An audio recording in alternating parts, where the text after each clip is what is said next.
Hi, I'm David Poole from the Virginia Public Access Project, and this is our three-part series on redistricting. This is designed for public school teachers to teach this sometimes difficult topic to middle and high school students. In the first part of our series, we discuss why redistricting is necessary and learn that after the 2020 census, Virginia's legislative districts needed to be adjusted so that you would have equal population in each district.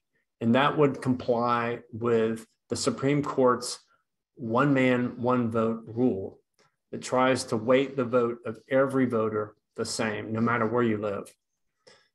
So in Virginia, who draws the lines?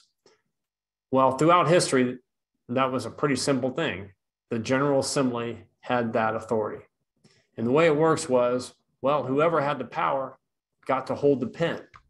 And whichever party was in power tried to draw the districts in a way that would extend their hold on power for the next decade.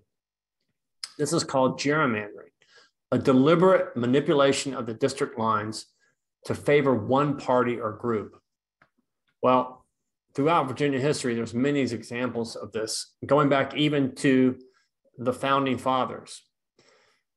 People, it's human nature. If people give a chance to take an advantage, they will. So in 2001, and more recently, Republicans jiggered the state house lines in the Roanoke Valley to place three powerful Democrats into the single district, which forced two of them to resign.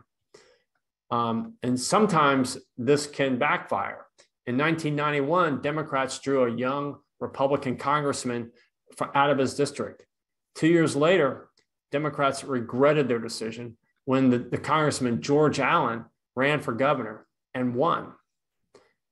The U.S. Supreme Court has ruled that political gerrymandering is perfectly legal as long as the lines do not deny minority groups a chance to elect representatives of their choice.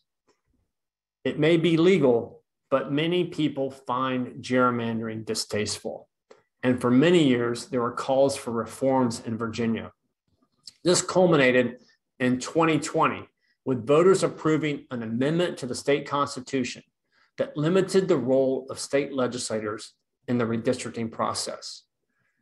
This led to, in 2021, a voter-approved Redistricting Commission that was composed of 10 Republicans and 10 Democrats.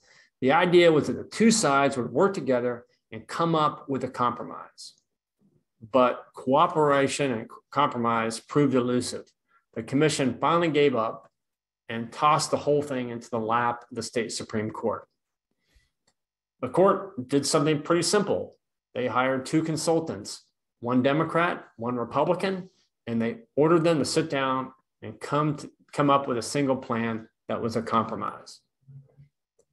The court approved their map in December of 2021. And this would be the first time in Virginia's history that the redistricting process was taken out of partisan hands and that the districts were drawn in ways not to advantage or disadvantage either party. This created some other unintended consequences that we'll talk about in part 3. But meanwhile, you can go back to YouTube and look at the title of this video, and you can find some links to other resources on our website.